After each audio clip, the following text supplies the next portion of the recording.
I'm not going to sit here and bore you with a super long intro. If you clicked on this video, chances are you know what a draft grades video is. And if you don't, I'll run it down for you real quick. Pretty self-explanatory.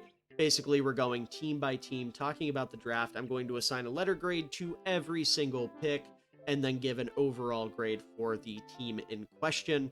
Going to be talking about all 32 teams over the summer. That's my big twist that I put on it. Not exactly reinventing the wheel, but not a lot of people give each team their own video to shine. Usually it's division by division, conference by conference, and those are totally legitimate ways of going about things and probably take a lot less work and save you a lot of time, but hey, I like to do things a little bit differently. Keep in mind, though, because of that time crunch, this intro is pre-recorded. I'm recording this all the way back in May. Who knows how long these videos will take to come out, so just keep that in mind. You know what team you're watching. You don't need me to tell you in the intro. You clicked on the video, you can read the title, you can see the thumbnail. Two quick things to keep in mind. Number one, I'm not a professional. I don't claim to be a professional. I am very much an amateur, so if I disagree with something your favorite team did, I'm not saying I know better than your favorite general manager, your favorite scout, if you're a freak and have one of those. I'm just saying I didn't agree with the pick. I didn't agree with the process. That's my opinion. Feel free to disagree and let me know in the comments below why you disagree with me or agree with the team, whichever it may be. Regardless, the point is, I'm not trying to say I'm better than anybody here. I just have opinions and I like to share them. Also, I have changed my grading scale up from last year, and that is to say that I actually have a grading scale now, as you can see on the screen. This will keep things more uniform, allow me to stay more consistent, and also provide some transparency between me and you as the viewer. So, with all that out of the way, let's go ahead and dive into whatever team we're talking about today. If you have followed me or my content, whether it be here on YouTube, on Twitter, on my podcasts, anywhere, you probably know that I am one of the bigger non-AFC North fan Browns haters out there. And that has nothing to do with the team or 99% of the fan base or anything like that. It's this current regime. What they did by bringing in Deshaun Watson, I know it has been talked to death, and I'm not here to yap your ear off about it, but in my opinion, it is the single worst move in the history of professional sports and should have cost more people their jobs. At the time, I thought it was terrible. It is obviously only aged like milk for Cleveland, and you know, they are in a position of complete and utter despair until that move can work itself out of their system by way of Watson's contract expiring. However, this offseason, I honestly really like what they did, especially in the draft. Now, before the draft, there were some moves that I liked. Obviously, the Myles Garrett extension being the big one. That was huge. Keeping around the best defensive player in football is a fantastic move. But with this draft, I like it a lot more than I feel like some people do. I know Mel Kiper was like super high on it because he is in love with Shedeur Sanders, and we'll talk about that. I'm not quite Mel Kiper high on it, but I'm seeing people throw out C's, C pluses. I'm seeing a lot of people really hate this top pick. I don't get it. I really don't. I think there are some legitimate building blocks here for the Browns, and you know, obviously I'm going to nitpick here and there like I have done in all of these draft grade videos, but like the broad strokes, I love what they did in the draft. I thought this was one of the better drafts in the entire league. And so this video is going to be a little bit of a change of pace for me. We're going to be talking positively about Cleveland. And I think the best place to show where I kind of stray away from the consensus with being super positive is with this Mason Graham pick, because obviously you have the looming how do we want to put this? Like the elephant in the room of Travis Hunter, right? They trade out of the consensus #1 player on the board, a truly generational player. I agree with the consensus. I thought he was the best player in the class. You trade out of that, pick up a bunch of assets. You get a first rounder this year, you get some picks you get a first rounder next year, you get some picks this year. Misspoke a little bit there. And you get, in my opinion, the second best player in the class. So like from a pure value standpoint, moving down 3 spots, getting a future first, getting multiple other like day 2 picks, getting serious draft capital by trading out of the #1 player in the class and getting the #2 player in the class, I think is pretty damn good. Now, obviously, I'm a little bit higher on Mason Graham than some people. I think he was consensus at least like top 5, but to me, he was the next best guy. Do I think he is generational like Travis Hunter? No, Travis Hunter is a one-of-a-kind player, but Mason Graham's a dog. I mean, he is awesome. In terms of getting somebody that's just going to make a mess on the defensive line alongside Myles Garrett, someone that is going to feast because Myles Garrett is going to get double and triple teamed every play, you couldn't do better than Mason Graham. Out of the defensive linemen in this class, I thought he was by far and away the best in the group. Whether it be interior or edge, I thought he was a better prospect than Abdul Carter. Like, I love Mason Graham. He is absolutely phenomenal. There's really nothing to his game that you can point at, like, yeah, that's a serious problem, right? There's nothing with Mason Graham where I'm going, well, you got to kind of work around that. No, like, yeah, he might not be the most powerful guy in the world, but he's got a good bull rush, and he's certainly not weak. His pad level isn't perfect, but it doesn't get in his way more often than not. His length is a little iffy, but he makes it work. Like, sure, you can nitpick, but in the grand scheme of things, Mason Graham's awesome. He's got the speed, he's got the quickness, he's got the football IQ, he can stack and shed effectively, he reads gaps well as a run defender, he has great tackling form, he's a good pass rusher, he's got a solid bag of moves, his spatial awareness is really nice, he's good on stunts and loops, and he can do everything for you, right? And the good thing about Mason Graham is, too, like, yeah, he's a little bit undersized at 296 pounds. You can work him as, like, a defensive end at times, you know, keep guys on their toes. Looking at Cleveland's defensive line right now, if you want to keep, you know, some of these bigger guys on the field on early downs, right? Come out with, like, Malik Collins, Shelby Harris, Myles Garrett, and Mason Graham as your 4-down lineman, you can do that against the run. And then on passing downs, you kick Graham inside, you bring out, you know, one of Isaiah McGuire, Joe Tryon-Shoyinka, Ogbo Okoronkwo, you know, any of those other guys, and you have a lot more juice. Like, Mason Graham gives you serious flexibility on the defensive line, and even if you don't want to do all that, even if you just say, this is our 3 technique, I think he's going to be a dominant 3 technique at the next level. Like, I am such a big fan of what Mason Graham brings to the table.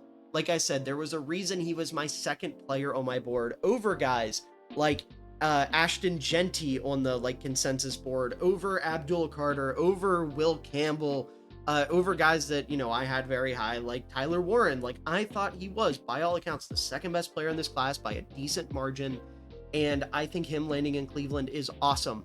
I was a little surprised by the pick, but I wasn't disappointed. I wasn't upset at all. This is an awesome, awesome pick for Cleveland, and as for Mason Graham, like, he's gonna walk away, you know, walk away from this draft, I should say, in such a great spot. Because imagine being a defensive tackle and getting to go either line up alongside or opposite Myles Garrett. That's a dream come true, man. Like, he is in such a good spot for his young career to flourish. So by all accounts, like, that is a great pick. No notes. Absolutely tremendous stuff. And then on day 2, they keep that rolling with one of my favorite players in the entire class, in Carson Swessinger, the linebacker out of UCLA. One of my big hot takes for the draft, I actually didn't get to make a linebackers video, but I did talk about this on my podcast a little bit. Carson Swessinger, in my eyes, was the best linebacker in this class. I had him above Chad Campbell. He was the only linebacker in this class to get a true first-round grade for me. Granted, it was a late first-round grade, but it was still a first-round grade. And with Cleveland's defense, you've got JOK coming off of injury. And on top of that, he's somebody that you want to be able to move around and do a bunch of different stuff. Swessinger can be like a consistent coverage linebacker for you that, you know, can play underneath and kind of let JOK play all over the field. He's super athletic. He's super smart. He plays with a chip on his shoulder. You know, he's coming into the league as someone who was a walk-on. He was a 0-star recruit. And he still plays like you would expect a former walk-on. Like, he is trying to prove himself every snap. Like, every snap he's going to play is his last. He's got a good frame, good length, and I do say good frame. I know coming out of college, he was a little bit undersized, but he did bulk up in the offseason, got himself up to 242 pounds at the combine. That's pretty substantial because, you know, when you're watching tape out there, Swessinger does look a little lanky. But adding, I think it was about 15 pounds is going to make a world of difference. And assuming it doesn't sacrifice his athletic ability, then we're in really good shape. Now, he didn't run. We'll have to see how that translates, but I don't think it'll impact him too much. Motor's great, like I said. Really good play recognition. Really good at not biting on eye candy. Really, really good in coverage. He can blitz. The only concerns do primarily revolve around that size, and like I said, he added 15 pounds, so we'll see how much of a problem that is at the next level. But just for reference on tape, he did struggle to stack and shed consistently. There were times where he'd get blown off the ball, things like that. Hopefully that won't be as big of a problem now. And then also he can get a little bit overzealous at times and fire into the backfield early, miss a key, things like that. That comes with coaching. This is a very young player, 22 years old, but he's got what you want, man. Like he could be a legit dude. Him and JOK here in 2 years, if that, could be one of, if not the best linebacker duo in football. Like, I love Schlesinger. I respect the hell out of Cleveland for going, we know positional value and whatnot. We don't care. This is our guy. Taking him with the first pick in the second round is awesome process. So, honestly, I would say that's probably my favorite pick Cleveland made, like in my fully biased opinion. Schlesinger was just one of my guys. He was someone that I would have pounded the table for, and it was great to see that Cleveland saw what I saw and locked in on him there at the start of the second round. And then just 3 picks later, they jump over to the offensive side of the ball, taking running back Quinshon Judkins out of Ohio State. And I really like this fit. This is a really solid player at a really good spot for him to land in terms of the team. Now, I will say just off the jump, I thought this was a little early for Judkins, hence this being a B+ as opposed to an A or higher. But, for all intents and purposes, this is a damn solid running back who I don't think he quite has superstar potential, but could definitely be a workhorse, could definitely be someone that is consistently moving the chains for you, is consistently averaging 4 yards per carry, is getting you 1,000 yards in a season, kind of leading your running back room. And that's respectable. That's definitely respectable. Maybe not someone I'm taking at the top of the second round, but definitely respectable. So with Judkins, the big thing for me is the vision. That's what stands out the most. Honestly, the reason why I liked him more than his teammate Travion Henderson, because for my money, Judkins was the best player in Ohio State's backfield last year.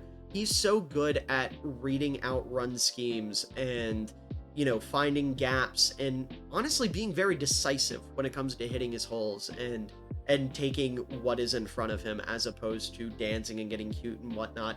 And that's big for a guy like Kevin Stefanski, who likes to run these very diverse run schemes, wants to do a little bit of everything. Quinshon Judkins will translate to that very well, whereas, say, a guy like Caleb Johnson, who, honestly, I had a higher grade on than Judkins, probably wouldn't be able to do that.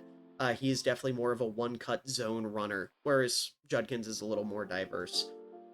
But yeah, I really think this is a solid pick for Cleveland. He is going to be your 3-down, consistent, just get shit done type of back. And having that immediately after losing Nick Chubb is solid. That's very nice to have, because at least you have security. You have a floor at running back. Obviously, he's not going to replace Chubb. He isn't Nick Chubb, but he's a damn solid runner and will definitely, probably have quite a few 1,000-yard seasons under his belt. So a good pick there.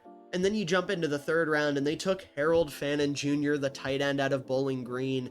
And I'll be the first to tell you, I was not as big of a fan of Fannin as some people were. I thought he got a little overhyped in the draft process. But this is the perfect spot for him, man. This was early for me. A little bit early. I had a mid-third round grade on him as opposed to an early third round grade. But man, oh man, the idea of him as that almost slot receiver in Cleveland's offense, being the tight end 2 behind David Njoku, makes so much sense.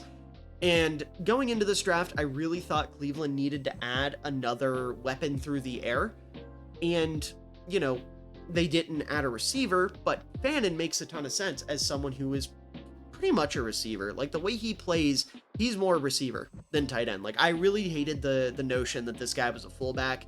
Because if you don't know, that's my favorite position. I'm obsessed with fullbacks. We talk about them a lot on this channel. Haven't as much recently, but that's for unrelated reasons to my love for the position.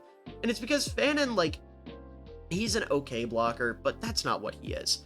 He is a move tight end. He is a gadget player, almost like a U tight end, like a Jonnu Smith is a great example of what Fannin can do for you. He's going to stretch the field. He's going to get open. I know he didn't run super well, but he did a good job of that in college, and I think he's somebody that can at least leak up the seam and make some plays. You can move him into the slot. He can make some plays from there. He's got really consistent hands.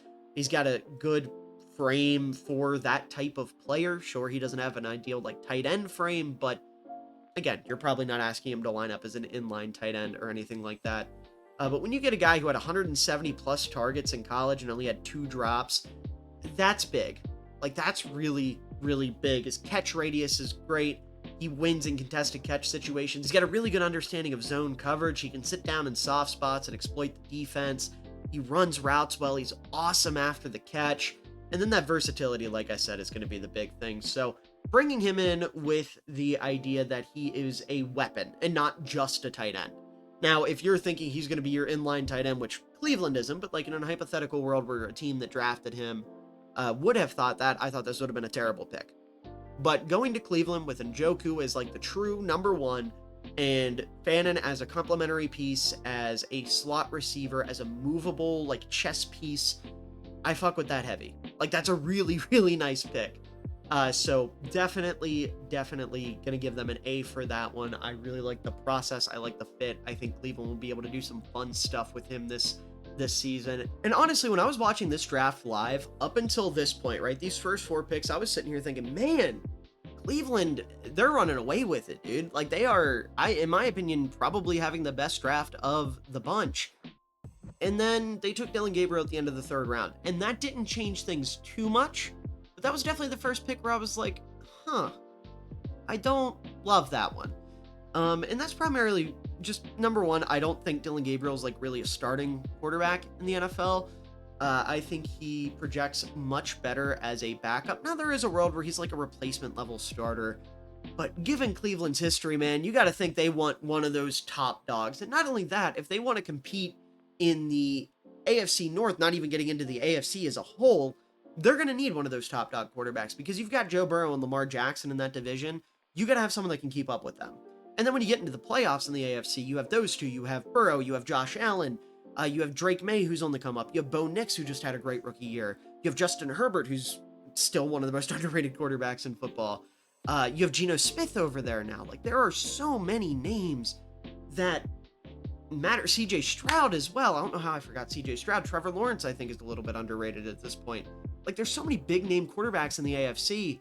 Dillon Gabriel's not keeping up with them. He's not getting you into a shootout with any of those guys. And I know, the immediate thought is, well, Cleveland's defense is great. They're going to stop those guys. That's what we say about every defense until they go up against Mahomes in the playoffs, until they go up against Josh Allen or Lamar Jackson in the playoffs.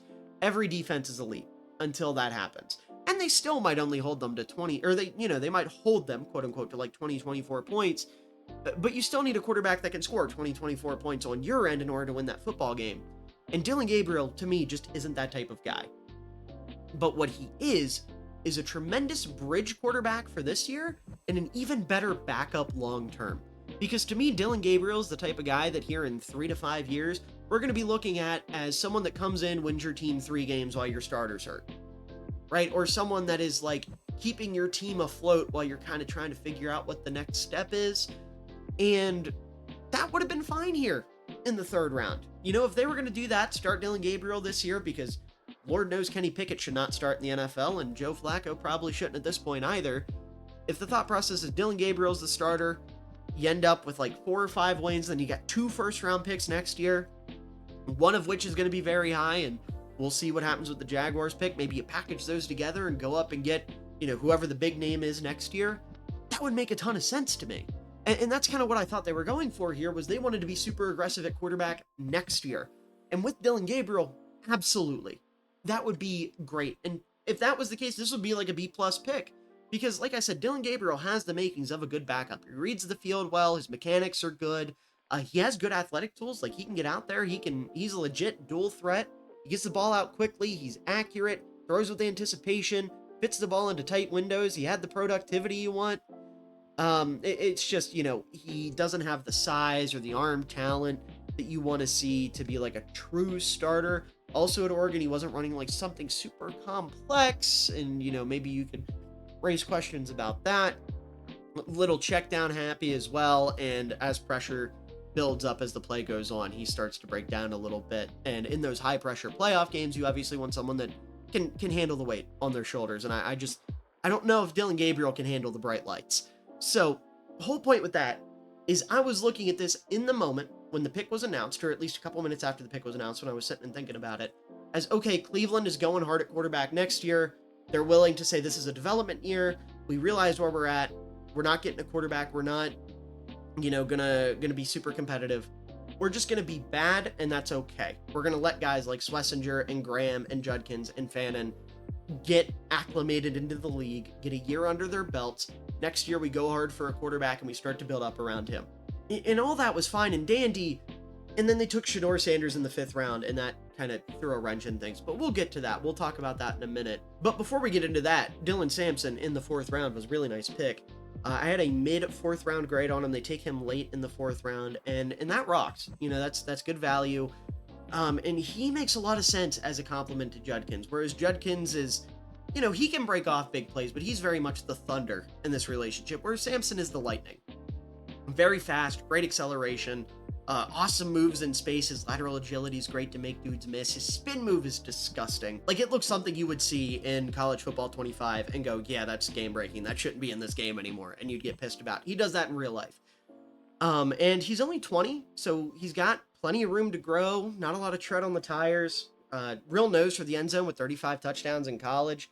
The only things with me is, like, I want to see more consistency with his vision. He's a little small, and his power profile is kind of a projection at this point. But being the complement, being the quick guy, the lightning, to Quinshon Judkins' thunder, some of those issues go away. You're not worried about, Sampson breaking tackles or running through anybody. You're worried about him breaking off big runs, and he is absolutely capable of doing that.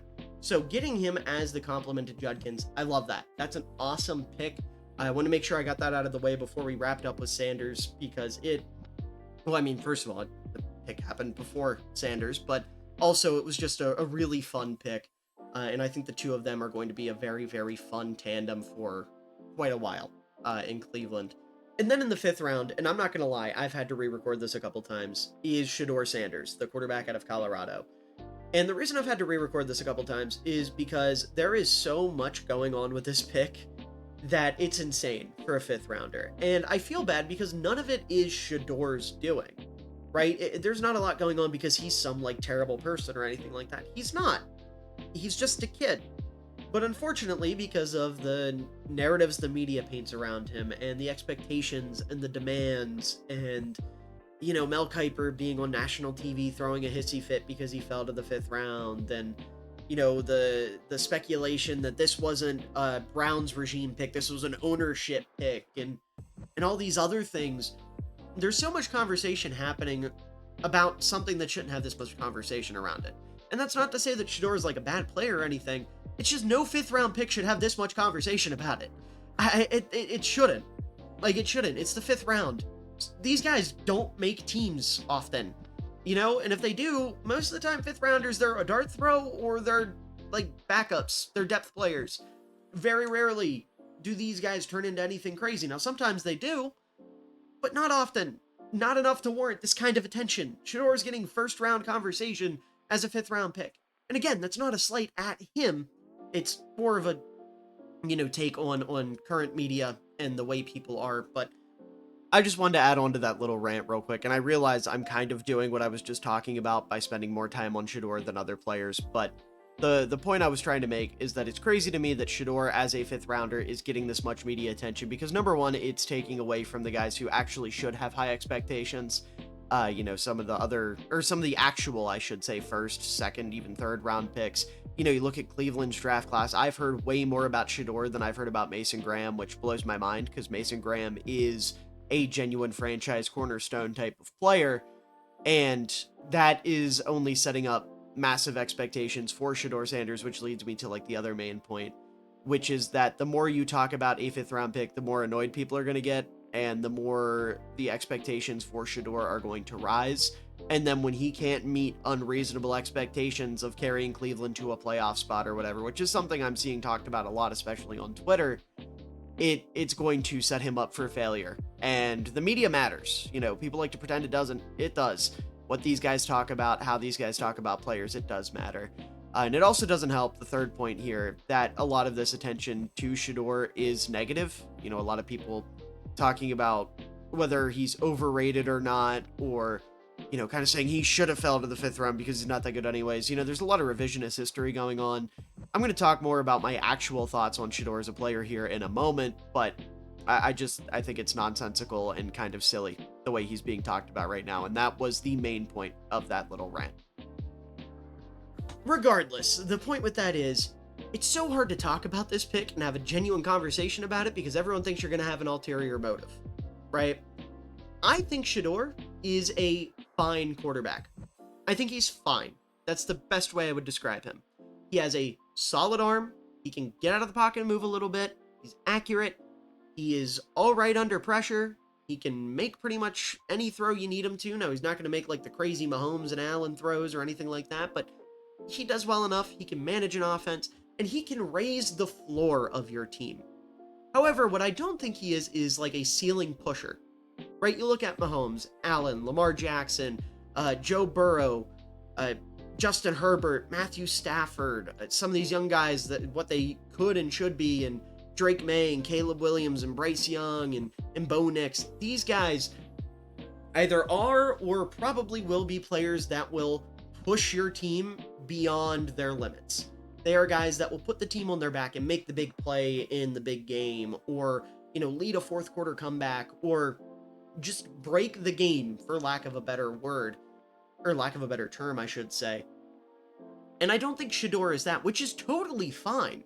There's nothing wrong with that. There are plenty of quarterbacks in the league that play for 10, 15 years and aren't that. However, the problem I have with Cleveland taking Shedeur, and the reason this is a B+ and not like an A+ for the value, because I did have like a 2nd round grade on Shedeur, is the fact of what I was talking about with Dylan Gabriel, where it really felt like Cleveland was gearing up to make a heavy push at a quarterback next year, when they could potentially get one of those guys that is a ceiling pusher. You know, whoever it may be. I'm not going to sit here and name names because we don't know who it's going to be. Did anyone think Cam Ward was going to be the number 1 pick this year at this point last year? Probably not. We don't know who it's going to be. So it could be anybody, but the point is that type of quarterback who either has insane traits or is coming in with a generational label, whatever it may be, someone who they think can elevate this team, can push them beyond their current limits. Shedeur is not that, and he is so good that he's going to win the starting job, and his ability to raise your floor is probably going to pull you out of range from getting one of those guys. Now, sure, they could still trade up, but why would you? You know, if Shedeur next year comes out and wins Cleveland 7, 8, 9 games, which is very possible because they have a great defense and some solid weapons around him, what should be a good run game with Judkins and Sampson, they have good infrastructure, and I like Stefanski as a coach, so why couldn't they win 7, 8, 9 games? If they do that, why on earth would you go, yeah, we were supposed to win like 4 or 5 games, he won us double that, let's replace him. Fuck it, you know? No GM is thinking like that. Andrew Berry is going to look at that next year and go, man, I just saved my job for another 2 or 3 years, at least. Let's try to build something around Sanders and make the playoffs once or twice, and I'll keep my job for even longer. That's what they're looking at. Very few GMs would look at that and go, yeah, we need to push the deal further. We're not winning with this guy. Like, I genuinely cannot think of a GM that would think like that. Well, actually, that's not true. I can think of GMs that would think like that. I can't think of GMs that have put that into action. And who knows? Maybe I'm wrong. Maybe Andrew Berry will surprise us all and be like, this is my chance to redeem myself for Watson, etc., etc. But realistically, Shedeur is going to come in, take this team out of range of getting like a game-changing quarterback, and they're going to be pushed into like perennial wildcard status. And that's an upgrade from where they've been, but it's not where you want to be, you know? So I think Shedeur is a fine enough quarterback, and in a different situation, it would have been different. But if you're going to make that trade down and you're going to lock in on accumulating assets and put yourself in a position to trade up, don't take yourself out of that position. And maybe the theories that ownership called down and told them they had to take Sanders were right, but regardless, that does put a little bit of a damper on thing. But at the end of the day, like, it's not end of the world per se. Sanders is still a fine quarterback, and will sell jerseys and sell tickets, and that's what ownership cares about, right? And Sanders will probably carve himself a nice little career. Again, I want to make it clear, my critiques of this pick are not about Shedeur himself.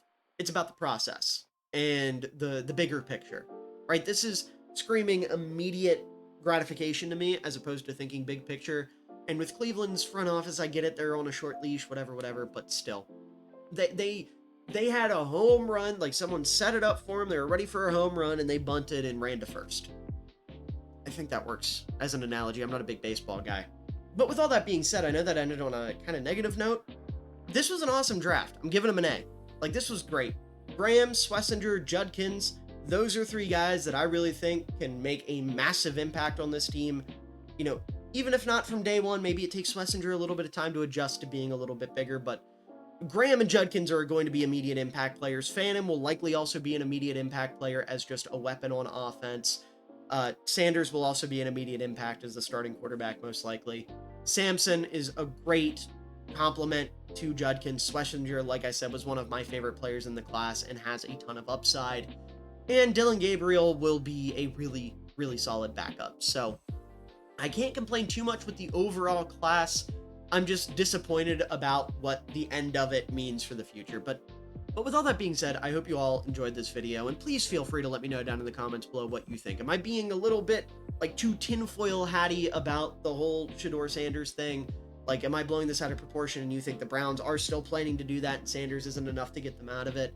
Let me know. Or do you think maybe Sanders is the type of guy to, you know, elevate this team beyond what I'm saying, and they can actually win a couple, like, major playoff games with them, whatever it may be? Love to have those conversations down in the comments below. Also, make sure to leave a like, as it does help out the channel a ton, shows your support, shows you care, and I really do appreciate it. And also make sure to subscribe if you want to see more of these videos. Finally got my computer figured out after all this time. I just had to uninstall and reinstall the drivers. That's all it ended up being. I thought I was going to have to buy a new graphics card. Thankfully, wasn't that serious, so we're in shape. I'll be able to pump out a couple of these a week, and we'll be able to get these done quicker than we were on pace for, so that's exciting. But to all of you out there watching, I hope you enjoyed. And I hope you all have a wonderful day, evening, night, afternoon, whatever time of day it is for you. I hope you enjoy it because you're all wonderful people and you truly do deserve it. Had a chance on the throwback. This was an ill-advised throw. What an unbelievable catch by Cole Kmet. And he cups it too. No movement when he hits the ground, tucked up against his shoulder. Wow. Using that